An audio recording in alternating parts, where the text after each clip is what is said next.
Hi, my lovelies. Welcome back to Corpse Garden Chronicles. I'm Melanie D, and I will be your host for the stories.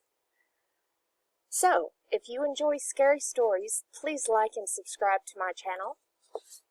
The story I have for you this week is called What Now? Author Jenny Elliot.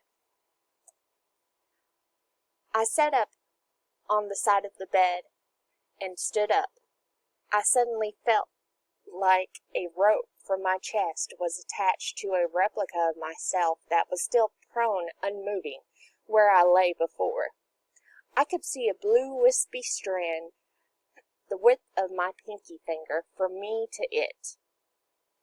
Then I heard the voices, Jean, Jacqueline, my sisters, Ron and Steve, their husbands, standing by the door, talking about if I would wake up, as well as the prospect of what type of life I would have after a stroke.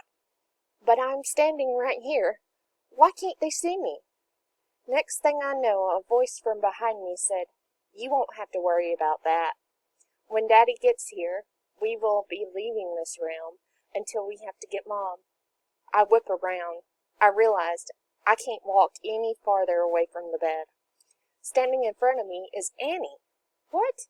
She passed away 22 years ago, but she looks like she did when I was 10, and she was 19. "How are you here?" I asked.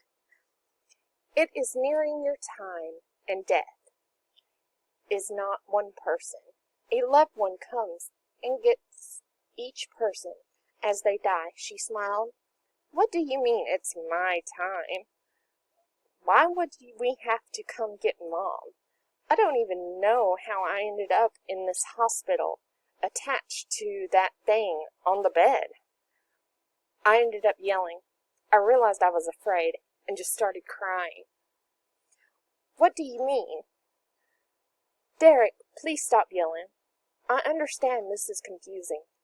You had a stroke, and they tried to bring you back, but your brain is too damaged for it to work properly anymore. When Daddy arrives, your body will fully have given up. Then we can go to the next realm of existence," she explained. The heart monitor started beeping. Beep, beep, beep. I looked up, and the zigzag line on it there had went straight, and suddenly the blue line attached to the thing on the bed disappeared. Annie grabbed my hand and led me to the corner by the window, as the nurses and doctor ran in. I couldn't hear them anymore. They were talking, and my family were crying as they were pushed out of the room. "It's okay, boy. You are transitioning to death. You will be able to hear them when we come back for your Mom," Daddy said, as he leaned against the right side of the door frame. "What do you mean, come back for Mom?" I whispered, dumbfounded at seeing my dad again. "He died a couple months after Annie. She won't be able to take losing you too, so we will have to help her transition too. Now come on, we need to get going." "You will love it," Dad explained. Annie wrapped her arm in mine and guided me out the door.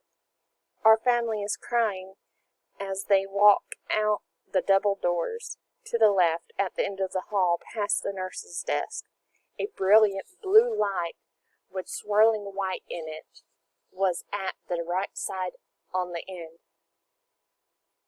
Annie started pulling me toward it. "It's okay. It's the door to the other side. We have to give you a tour and show you how it works," she said as we walked. I was speechless and still confused. It gave me no resistance as I put my foot in it. I can't describe how beautiful it is. Here we go. A special thank you to the author, second editor, and producer, Jenny Elliot, Fay Courts Incorporated, Joe D. Collins with props, Nathan Dabbs, Karen Darwin, Cassie Elliott, and Sophia Elliott. And full disclosure, for every gruesome tale and story, permission has been obtained from the author or authors, or in a public domain content. Thank you for listening in to the second story of our gruesome tales. Have a good evening.